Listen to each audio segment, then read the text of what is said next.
Галерия закрива този творчески сезон с изложба живопис на Бистра Кечеджиева-Кунчева.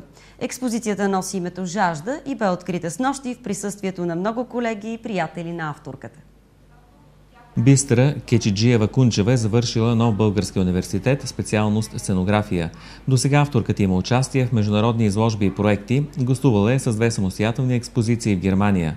"Жажда" е първата и самостоятелна изява в България. За дебюта си художничката избира Плевен, защото съпругът ѝ е наш съгражданин. Експозицията включва 28 работи маслена живопис, обединени от названието "Жажда".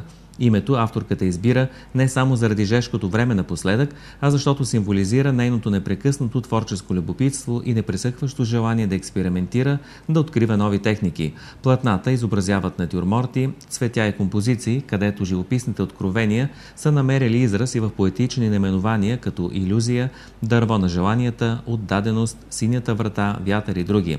Председателят на Общинския съвет Георг Спартански откри изложбата, която в афиша на Общинската галерия е последната творческа глътка за сезона, с която ценителите ще утолят жаждата си за изкуство. След ваканцията галерията ще поднесе още приятни изненади за плевенчани, защото графикът ѝ е запълнен до месец май 2008 година.